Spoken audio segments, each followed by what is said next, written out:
आज पंडित दौलत राम जी की छह ढाल अपन प्रारंभ करते हैं। आप सभी लोग इस छह ढाला से परिचित होंगे कि इसमें छह ढालें हैं। ढाल यानी अलग अलग ताल में गाई जाने वाली, जहाँ जैन धर्म के मुख्य सिद्धांतों को समझाने वाली ये छह ढाला है, जो कि दौलत राम जी ने लिखी है। और उन्होंने आखिरी में लिखा है कि ये छह ढाला के पहले भी एक बुद्धजन कवि ने भी छह ढाला लिखी थी, उसके आधार पर इन्होंने ये छह ढाला बनाई है। लगभग 225 साल पहले इसकी रचना हुई है। और इस छह ढाला में सबसे पहले जो ढाल है, पहली ढाल, इसमें संसार के स्वरूप का वर्णन किया गया है। तो अपन इसको प्रारंभ करते हैं। तीन भुवन में सार वीतराग विज्ञानता, शिव स्वरूप शिवकार, नमः त्रयोग संहारिके।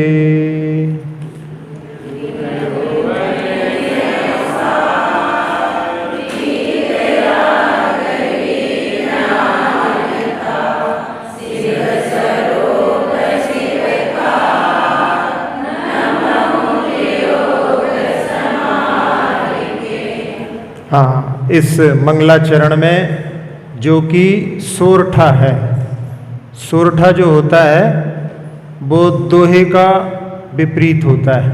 इसी को दोहे के रूप में भी परिवर्तित कर सकते हैं अपन। तो उसमें पहली जो आखिरी वाला जो दूसरा पद है उसको पहले पढ़ें तो ये सोरठा ही दोहे के रूप में परिवर्तित हो जाता है। तो उसमें वीतराग विज्ञानता, तीन भुवन में सार, नमः त्रियोग समार के, शिव स्वरूप शिवकार, ऐसे दोहा बन जाता है। तो सोरठा और दोहा एक दूसरे में परिवर्तित हो जाते हैं।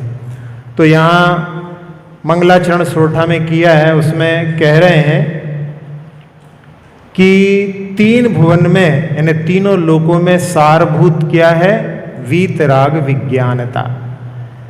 जहाँ सामान्य से जहाँ कहीं भी वर्णन आता है तो वीतराग विज्ञान को केवल ज्ञान स्वीकार किया गया है, लेकिन दृष्टि डालें अपन इसमें तो इसके अलग अर्थ भी निकल सकते हैं। जहाँ वीतराग और विज्ञानता, वीतराग जो होते हैं दर्शन, सराग और वीतराग के भेद से दो प्रकार का सम्यक दर्शन होता है। और चारित्र भी सराग चारित्र और वीतराग चारित्र के भेद से दो प्रकार का वो भी होता है। और ज्ञान जो होता है विशेष ज्ञान, उसमें सराग और वीतराग का भेद नहीं होता। तो इस अपेक्षा से चूंकि वीतराग दिया है तो वीतराग के साथ में यहाँ पर सम्यक दर्शन और सम्यक चारित्र ले सकते हैं। और विज्ञान दिया है तो रत्नत्रय यानी रत्नत्रय शुद्धोपयोग को भी अपन यहाँ पर इस जगह पर ले सकते हैं। वीतराग विज्ञानता का अर्थ यहाँ पर शुद्धोपयोग भी, तीनों रत्नत्रय जो मिलकर के एक में एक होकर के जो शुद्धोपयोग की परिणति होती है, जिससे जो मुनिराज केवल ज्ञान को प्राप्त करते हैं और मोक्ष को प्राप्त करते हैं, उसका भी अर्थ यहाँ पर अपन ले सकते हैं। तो यहाँ केवल ज्ञान को भी जहाँ बताया कि पहले लिया जाता है या लोग लेते हैं, तो उस प्रकार से वो केवल ज्ञान भी तीन भुवन में सारभूत है, या वो शुद्धोपयोग जो कि केवल ज्ञान को उत्पन्न करने वाला है वो भी सारभूत है। और वो कैसा है? शिव स्वरूप। तो यहाँ पर शिव स्वरूप का अर्थ यहाँ पर आनंद स्वरूप है। वो केवल ज्ञान भी आनंद स्वरूप है और वो शुद्धोपयोग भी आनंद स्वरूप होता है। तो इस प्रकार से वो शिव स्वरूप और शिवकार यानी मोक्ष को करने वाला होता है, मोक्ष को प्राप्त कराने वाला होता है। तो शुद्धोपयोग से भी जो है मोक्ष प्राप्त होता है, केवल ज्ञान प्राप्त होता है, केवल ज्ञान से फिर मोक्ष प्राप्त होता है। और केवल ज्ञान को यदि अपन लेते हैं तो केवल ज्ञान से तो मोक्ष, क्योंकि केवल ज्ञानी जो हैं जीवन मुक्त होते हैं। एक बार केवल ज्ञान प्राप्त हो जाता है, फिर उनकी जितनी आयु रहती है उतने समय तक वो संसार में रहने के बाद में मुक्ति को अवश्य ही प्राप्त कर लेते हैं। तो इसलिए वो मोक्ष को प्राप्त कराने वाला होता है। तो ऐसे शुद्धोपयोग को या ऐसे केवल ज्ञान को जो कि सारभूत है तीनों लोकों में, उनको जो है तीनों योगों से संभाल करके मैं नमस्कार करता हूँ। तो अपने मन से, वचन से, काया से, तीनों योगों से जागृति पूर्वक जो है उसको नमस्कार करते हैं। अब तीन लोक, यहाँ पर कहा तीन भुवन, तीन भुवन का अर्थ है ना जो तीन लोक हैं। तो जो तीन लोक का आकार कैसा होता है? पुरुषाकार, जिसमें कोई पुरुष अपने कमर पर हाथ रख करके पैर फैला करके खड़ा हो, वैसा आकार बनता है। अब इसको यदि अपन देखें तो उत्तर दक्षिण में, यदि उत्तर दक्षिण दिशा, जैसे हम उत्तर दिशा की ओर बैठे हैं, तो उत्तर दक्षिण दिशा में 7 पुरुष एक के पीछे एक खड़े हुए हैं, वैसा आकार जो है लोक का बनेगा। तो उत्तर दक्षिण में 7 राजू सीधा जो है उसकी जो है लंबाई चौड़ाई रहेगी। और पूर्व पश्चिम में देखेंगे अपन तो पैर की जहां पर जो है वहां पर 7 राजू, कमर के यहाँ पर 1 राजू, जहाँ पर टिहुनी है फैली हुई वहाँ पर 5 राजू, जहाँ पर ब्रह्म और ब्रह्मोत्तर स्वर्ग हैं, और ऊपर जाकर के फिर वो 1 राजू हो जाता है। तो इसमें लोक किस प्रकार से व्यवस्थित है ये भी अपन इस प्रकार से देखना चाहिए। तो उत्तर दक्षिण में वो जो है 14 राजू, और इस दिशा में उत्तर दक्षिण में 7 राजू, और इस दिशा में जो है पूर्व पश्चिम में यानी अलग अलग, यानी कहीं पर जो है नीचे है 7 राजू, फिर 1 राजू, 5 राजू और 1 राजू। इस प्रकार से जो लोक व्यवस्थित है उसमें यहाँ पर जो सारभूत है उसके लिए यहाँ पर अपन ने नमस्कार किया। अब इसमें ग्रंथ का उद्देश्य बतलाते हुए अगले काव्य में कह रहे हैं, जे त्रिभुवन में जीव अनंत, सुख चाहे दुख ते भयवन, ताते दुख हारी सुख कार, कहे सीख गुरु करुणाधार।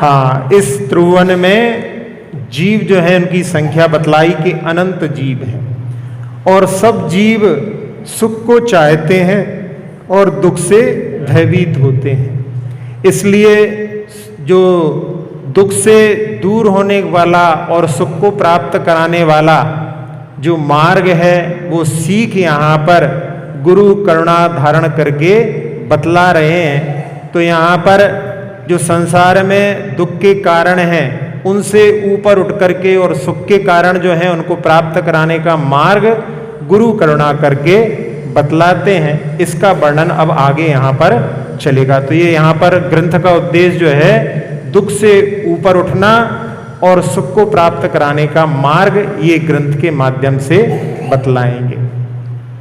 ताहि सुनो भवि मन थिर आन, जो चाहो अपनो कल्याण, मोह महामद पियो अनाद, भूल आपको भरमतवाद।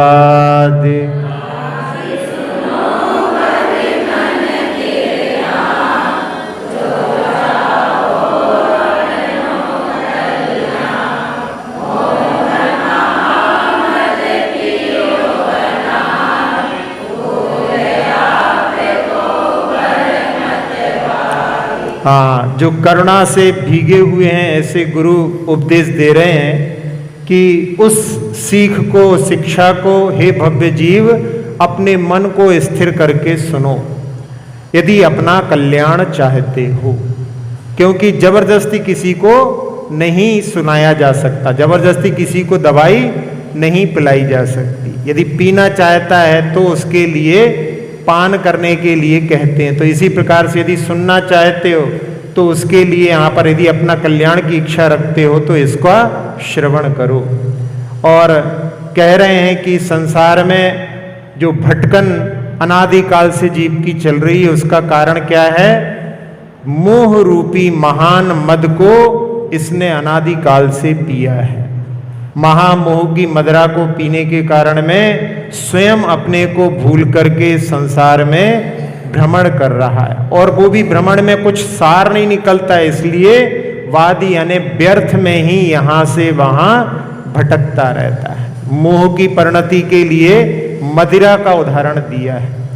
जैसे मदिरा का पान करने वाला व्यक्ति भूल जाता है, अपने स्वरूप से परिचित नहीं रहता।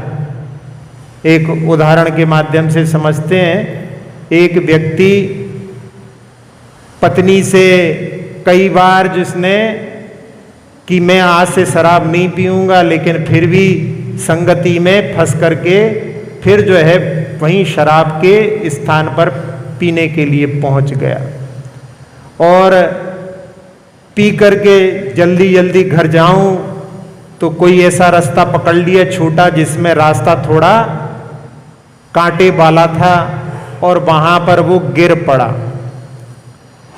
गुलाब की बाड़ी में गिर गया तो उसके चेहरे आदि पर बहुत चोट लग गई। जैसे तैसे घर पहुंचा।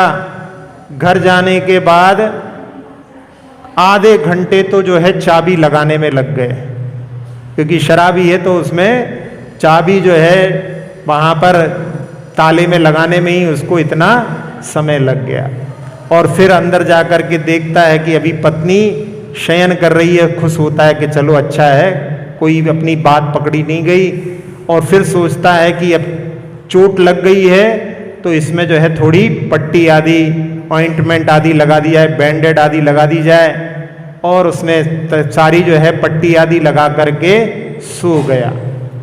सुबह सुबह पत्नी ने उसको जो है उठाया तो वो कहता है कि क्यों उठा रहे हो, आज तो संडे है। तो कह ले आज फिर तुम पी करके आए हो। तो वो कहता है कि तुम्हारी कसम, मैंने तो जब से कसम खाई है तब से एक बूंद भी नहीं पी। फिर पत्नी उसको जो है पकड़ करके खींच करके और बाथरूम में लेकर के जाती है, जहां पर उसने ऑइंटमेंट लगाई थी वहां पर दिखाती है तो वहां पर सारी ऑइंटमेंट और पट्टियां कांच के ऊपर लगी हुई थी। नहीं समझ में आया? थोड़ा कई लोगों को थोड़ा देर से समझ में आता है। तो उसने उस समय में मोह के कारण यानी मदिरा के कारण में चोट लगी है चेहरे पर, लेकिन कांच में प्रतिबिंब देख करके उसके ऊपर वो ऑइंटमेंट लगा रहा है। तो ऐसी परिणति जो मदिरा के कारण होती है, ऐसी ही मोह के कारण परिणति होती है। मोह में व्यक्ति ऐसा जो है गाफिल हो जाता है, वो अपने स्वरूप को नहीं जानता। कई बार जैसे हमने पहले भी उदाहरण सुनाए थे कि मोह में इतने मोहित हो गए, किसी ने बोल दिया कि गरीबी है, बच्चों के लिए यदि कोई एक्सीडेंट में मरण हो जाता है तो बच्चों के लिए यानी आपके आगे की जो है संतान के लिए पैसे मिलेंगे। तो माँ ने जो है चलती हुई गाड़ी के सामने जाकर के अपना जो है आत्मघात कर लिया। तो उसमें उनके लिए पैसा मिल जाए, अपना जो है कुछ भी नहीं सोचा उनके लिए करने के लिए। ऐसे में लगता तो है कि देखो माँ का कितना बड़ा बलिदान है, लेकिन अपने स्वरूप को नहीं पहचानने के कारण में ही ऐसी परिणति होती है। तो ऐसे जो है मोह के कारण में संसार में जीव ने अनादिकाल से मोह रूपी महान मद को पी करके और अनादिकाल से संसार में परिभ्रमण किया है। अब उस संसार के परिभ्रमण की कथा जो है आगे बतला रहे हैं। तास भ्रमण की है बहु कथा, पै कछु कहूँ कही मुनि यथा। काल अनंत निगोद मंझार, बीत्यो एकेन्द्री तन धार।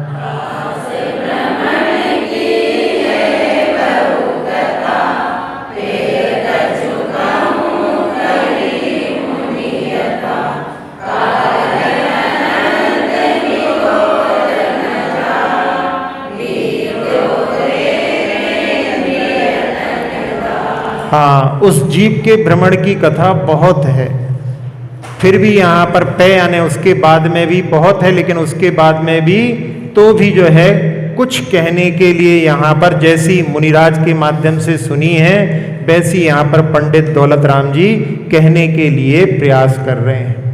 और उसमें जीव की जहाँ से शुरुआत होती है, शुरुआत कहने का अर्थ मतलब वहाँ से निकल करके जीव व्यवहार राशि में आता है, जहाँ पर अनंतों जीव एक ही स्थान पर रहते हैं, अलग अलग जिनकी पहचान नहीं होती। व्यवहार राशि में जहाँ व्यवहार चलता है कि ये जीव वो है, ये 2 इंद्रिय 3 इंद्रिय, ऐसा जो है व्यवहार जहाँ पर अलग अलग होता है, उस राशि में आने के पहले सभी जीव जहाँ से निकले हैं वो निगोद है। सबका जो कहना चाहिए मूल स्थान वो निगोद है। तो उसमें कह रहे हैं कि अनंत काल तक निगोद में जीव ने एकेंद्री के तन को धारण करके समय को बिताया।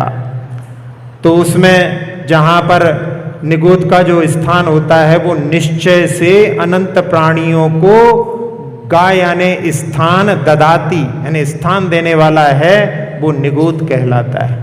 तो वहाँ से जो जीव निकलते हैं वो कैसे निकलते हैं, तो उसमें ऐसी कोई भावों की परिणति वहाँ पर होती है कि वहाँ से जीव निकलते हैं। जैसे उदाहरण दिया जाता है कि जहाँ चने भूंजते हैं वहाँ पर भाड़ में, वहाँ पर कोई चना उछल जाता है, तो ऐसे ही कोई जीव वहाँ से निकल जाता है। और बाकी सब जीव अभी भी निगोद में ही बसे हुए हैं। तो उसमें आचार्य नेमी चंद्राचार्य कहते हैं भाव कलंक सुपौरा निगोद वासम ना मुंचंती, कि भावों में जो है ऐसे यानी परिणाम जो है तीव्र कषायों के परिणाम वहाँ पर हैं कि वो निगोद का जो स्थान है आज तक उन्होंने नहीं छोड़ा। वहाँ से निकलने वाले जीवों में कुछ ना कुछ परिवर्तन भावों का इस प्रकार की तरतमता रहती है कि जिससे वो निगोद से निकल करके आते हैं। और जहाँ निगोद के जीव जो रहते हैं उनकी स्थिति कैसी होती है,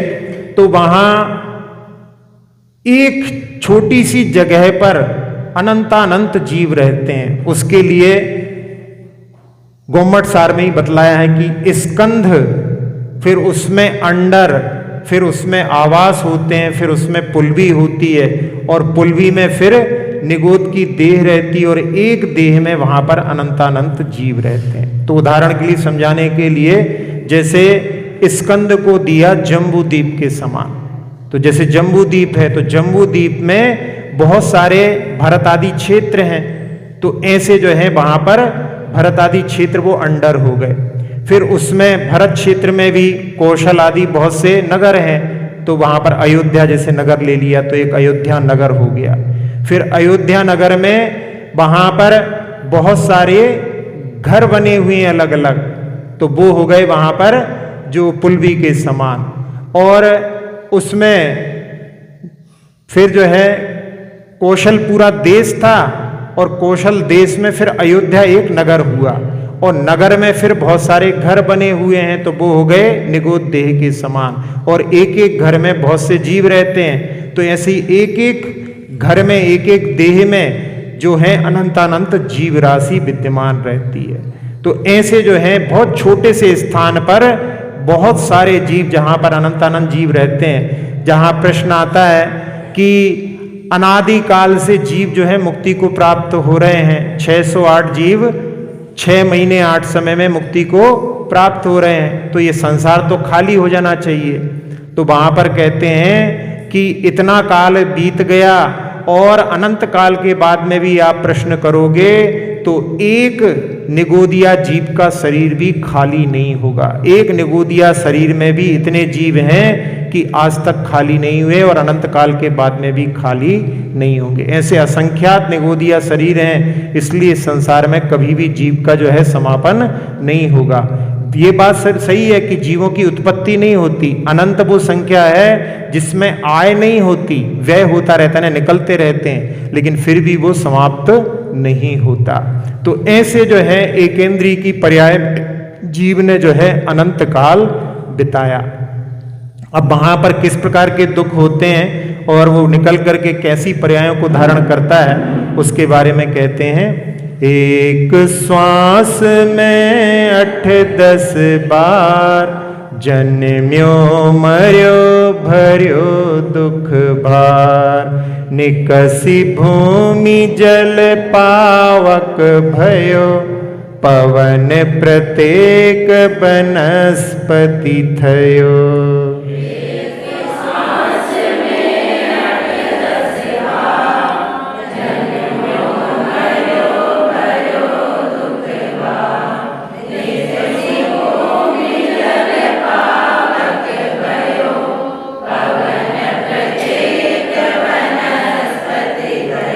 हाँ, एक श्वास में 18 बार जन्म मरण, इतनी जल्दी जल्दी उनका निगोद में जीवन चलता रहता है।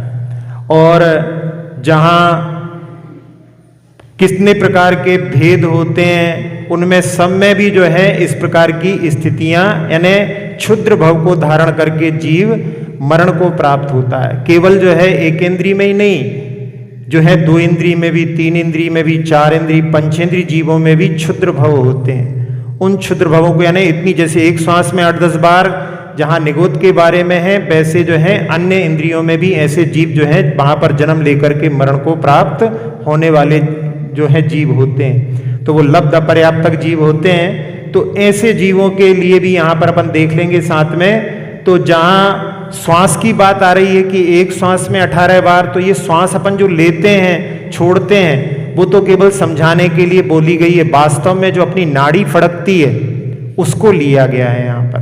तो एक जो है मुहूर्त में 3773 श्वास होते हैं, इतनी बार जो है एक मुहूर्त 48 मिनट में इतनी बार होता है। तो उससे निकालते हैं तो वो एक श्वास में 18 बार उसका जो है रेशो आ जाता है। और उसमें जीव जहां पर एक इंद्रिय में जब भ्रमण करता है, निगोद की अपेक्षा से अलग है, लेकिन बाहर निकल करके भी जहां पर अपन पढ़ रहे हैं कि निकसी भूमि जल पावक भयो, वहां से निकलने के बाद में वो पृथ्वी कायक, जल कायक, अग्नि कायक और वायु कायक और प्रत्येक वनस्पति काय में उत्पन्न होता है। तो इसके माध्यम से मुख्यतः से जो निगोदिया जीव होते हैं वो साधारण वनस्पति होते हैं। तो इस प्रकार से जीव जो है इन सब पर्यायों में जहां क्षुद्र भव को धारण करता है, तो उसके बारे में एक एक भव में जहां पर देखें अपन पृथ्वी कायक, जल कायक, अग्नि कायक, वायु कायक और साधारण, ये इनके में जो है सूक्ष्म और बादर दोनों होते हैं। तो इस प्रकार से ये 10 हो गए। और एक जो प्रत्येक वनस्पति है ये केवल बादर होता है। इन सबके जो हैं 6012 भव, इनमें एक एक में इतने इतने भवों को वो धारण करता है। लगातार यदि धारण करे तो इतने भवों को धारण कर सकता है। तो ये हो गए।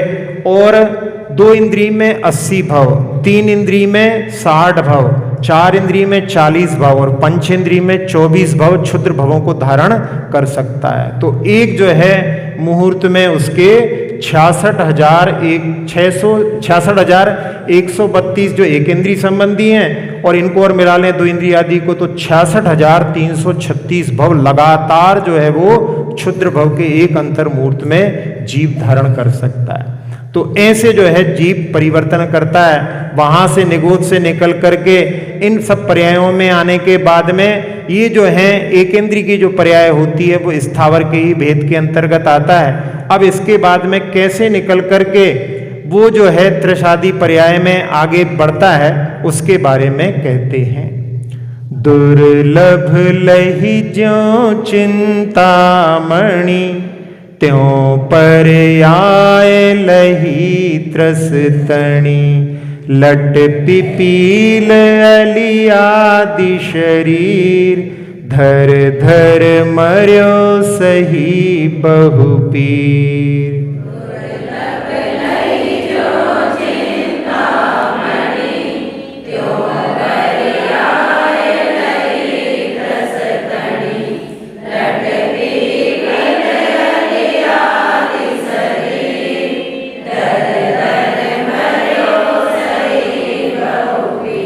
हाँ, पंडित दौलत राम जी इसमें कह रहे हैं कि जिस प्रकार से किसी के लिए चिंतामणि रत्न बड़ी कठिनता से प्राप्त होता है। चिंतामणि रत्न उसको कहते हैं जिसके सामने जो कुछ चिंतन किया जाए वो प्राप्त हो जाता है।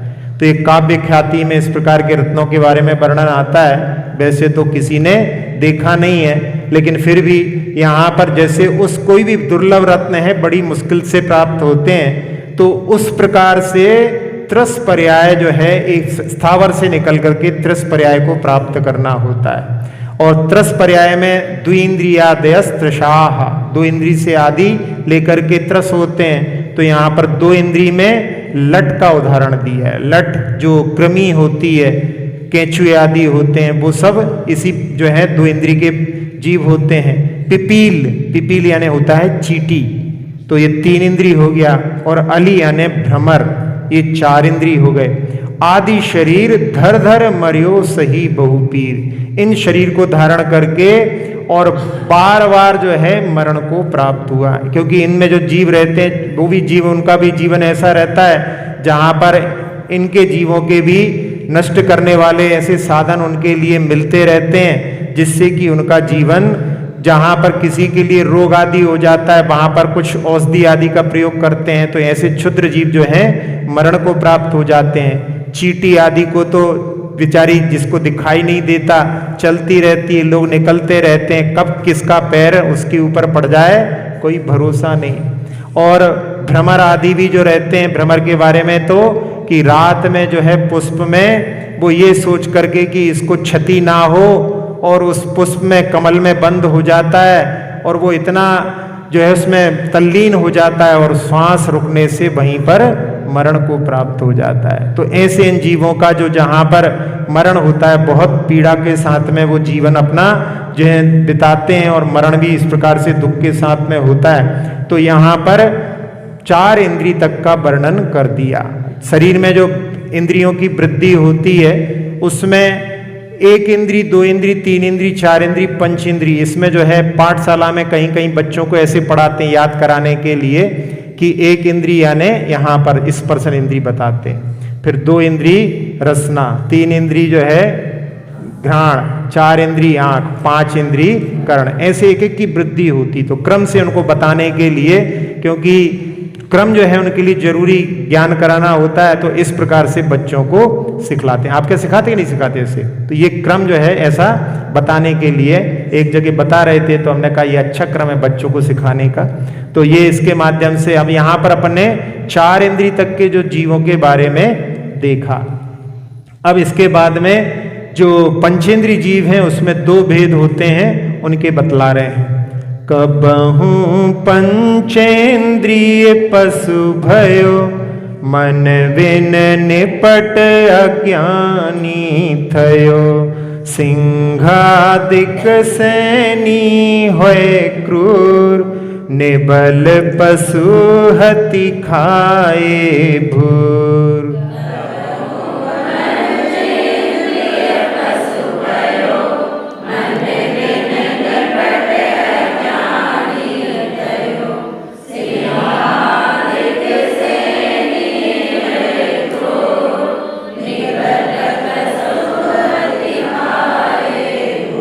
हाँ, इसके पहले अपन जो है अभी दो इंद्री, तीन इंद्री, चार इंद्री जीवों के बारे में पढ़ करके आए हैं, तो इनकी आयु के बारे में भी अपन देख लें। दो इंद्री जीव जो होते हैं लट आदि, उनकी उत्कृष्ट आयु 12 वर्ष तक की हो सकती है।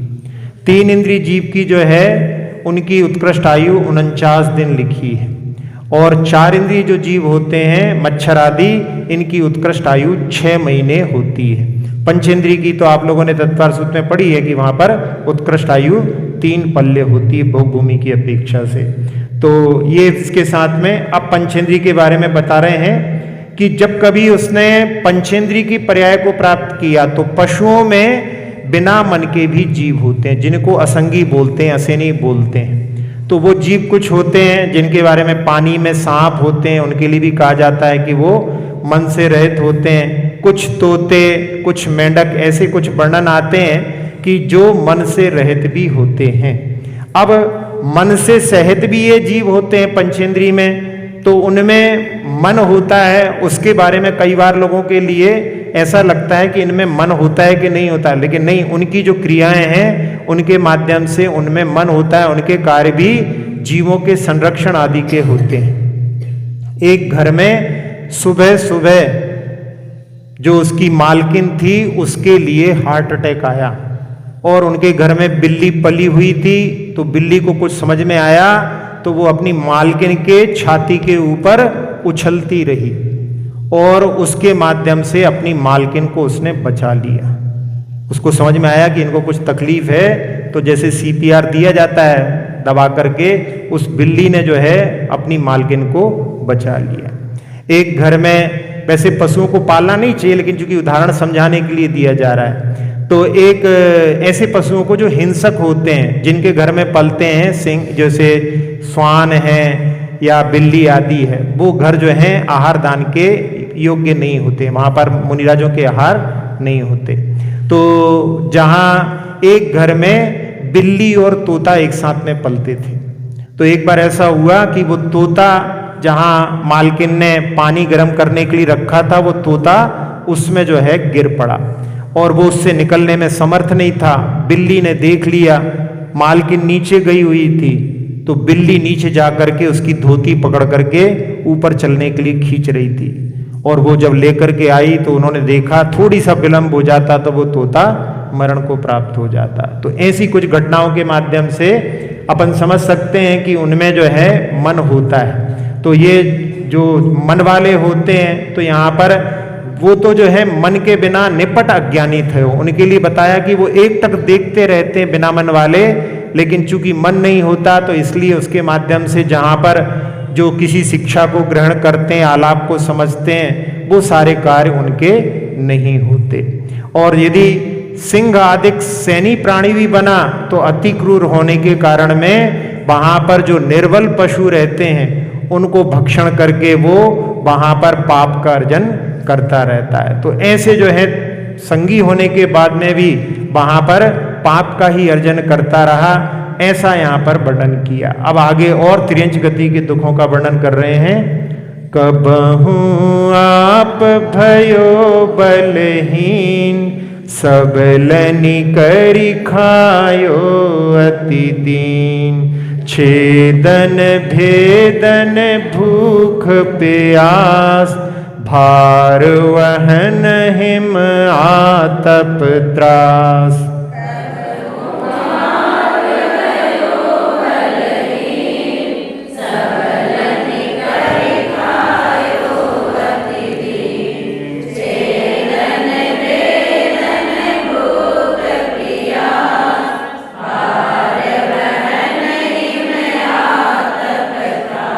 हाँ, जब त्रियंच पर्याय में बल से रहित होता है तो जो सबल होते हैं यानी बलवान होते हैं उनके द्वारा वो वहाँ पर खाया जाता है, या उनके लिए वहाँ पर असमर्थ होने से वो उन बलवान पशुओं के द्वारा सताया जाता है। पूरे जंगल में जो है इसी प्रकार की स्थिति चलती है। जो बलवान है वो कमजोर को अपना ग्रास बनाता रहता है। जहाँ छोटे छोटे कीड़े मकड़ों को भी देखो तो उसमें भी ऐसे ही चलता है। मकड़ी जो होती है वो अपने जाल में किसी जीवों को फंसा करके मारती है, और उस मकड़ी को खाने वाली भी एक नीली नीली करके एक बर होती है, वो आती है और फिर वो जो है उन मकड़ियों को भी खाने वाली होती है। तो ऐसा चलता है संसार में। तो यहाँ पर यही बताया कि जो सबल होते हैं वो बलहीन को खाते हैं, इस प्रकार से बलहीन वहां पर असमर्थ होने के कारण में दुखी होते हैं। और जो पंचेंद्रीय जीव भी हैं, जो मन सहित भी जीव हैं, उनका भी छेदन भेदन आदि होता रहता है। एक बार सुना था एक प्रसंग में कि हुगली नदी जहां कलकत्ता में है, वहां पर जो बूचड़ होते हैं मांस बेचने वाले, वो जिंदा कछुए का मांस बेचते हैं।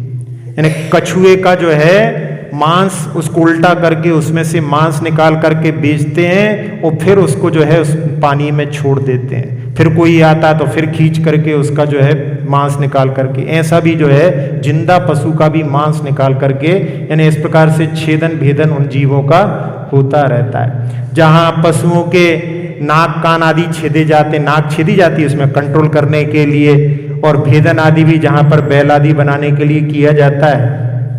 और भूख और प्यास के लिए तो जिन पशुओं को बांध दिया, गर्मी के समय में देखते हैं कि जहाँ बांध दिया अब जब तक कोई नहीं आएगा तो बेचारे पानी तक भी पीने में समर्थ नहीं होते। और जो कुछ यदि भोजन आदि नहीं भी दिया गया है, एक बैल को देखा था हमने, बांध दिया था, वहां पर पास में ही बहुत अच्छी फसल लगी हुई थी, लेकिन उसको बांध करके रखा था। अब सामने सामने फसल है लेकिन वहां तक पहुंच नहीं सकता, तो वह बंधा हुआ है भूख के कारण में जो है। ऐसी स्थिति लग रहा था मैं कहीं ऐसा ना हो कि कोई एक आध दिन कोई भूल जाए पानी आनी देना, तो गर्मी के समय में बेचारे के प्राण ही निकल जाए। तो ऐसी स्थिति यानी जानवरों की होती है। और भार वहन, जहां पर पशुओं के ऊपर भार भी लादा जाता है। आजकल तो इनका प्रयोग बहुत कम हो गया है, तो लेकिन पहले जो है समय में पशुओं को बैलगाड़ी आदि में उनको जोता जाता था। और एक बार तो ऐसा हुआ कि बैलगाड़ी में जिस बैल को जोता गया था, भार बहुत होने से पशु जब उठाने में समर्थ नहीं होते तो वो बैठ जाते और उनका जो मालिक होता है वो उनकी पूंछ जो है मरोड़ करके उनको उठाता है जबरदस्ती चलाने के लिए। और एक बैल ने तो उसमें जो है पूंछ मरोड़ते मरोड़ते ही प्राण छोड़ दिए। तो ऐसी उनकी स्थिति होती है।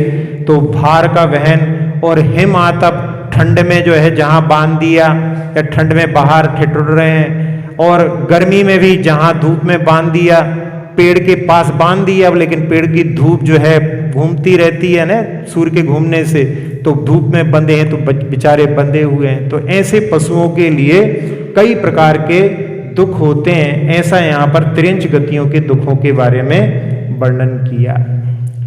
बद्ध बंधन आदिक दुख घने, कोटि जीव ते जात न भने, अति संक्लेश भाव ते मर्यो, घोर श्वभ्र सागर में पर्यो।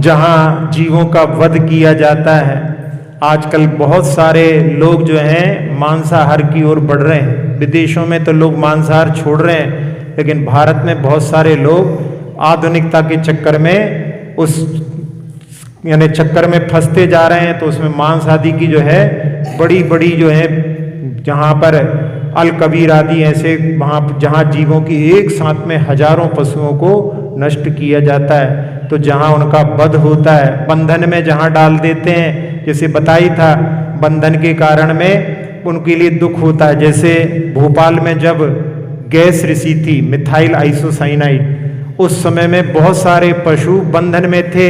लोग तो जो मनुष्य तो जो है अपनी रक्षण के लिए भाग गए, लेकिन वो बंधे बंधे ही एक साथ में किसी गौशाला में जहाँ पर जो दूध आदि के लिए रखते हैं, उनको एक साथ में ढेरों सारे जो है पशु मरण को प्राप्त हो गए थे। तो ऐसे बंधन आदि के कारण में भी कहीं पर आग लग गई तो उस समय में वो भाग ही नहीं पाए बंधन के कारण में, तो वहीं पर जल करके मरण को प्राप्त हो गए। जहां भी आया था कि भूख प्यास को भी सहन करते हैं। अभी गर्मी का समय था तो उसमें पेपर में आया था कि एक जगह पर जो है पानी की इतनी कमी हो गई कि जो सुबह ओस थोड़ी जैसी होती है उसके कारण में मिट्टी गीली हो जाती है, तो शेर भी वहां पर मिट्टी चाट रहे थे अपनी प्यास बुझाने के लिए।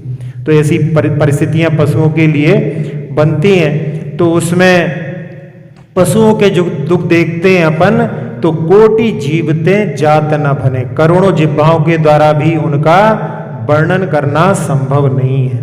और वो जब अति संक्लेश परिणाम के द्वारा जो है मरण को प्राप्त होते हैं, अत्यंत खोटे परिणाम के द्वारा यदि उस समय में ऐसे परिणाम होते हैं, तो वो वहां पर मर करके नरक गति को प्राप्त होते हैं। तो इसलिए यहाँ पर कहा कि भयानक स्वभ्र सागर यानी नरक रूपी समुद्र में जाकर के जो अपने जीवन को प्राप्त करते हैं। तो इस प्रकार से यहाँ पर त्रियंचों के दुखों का विशेष रूप से वर्णन अपन ने आज पढ़ा। अब आगे जो है नरक के दुखों के वर्णन के बारे में अपन आगे देखेंगे। अक्षर पद मात्रा से दूषित वचन अगर ममहीन रहे, और प्रमाद कषाय के वश में सम्यक अर्थ विलीन किए। जिन वाणी माता मेरी उन सब त्रुटियों को क्षमा करें।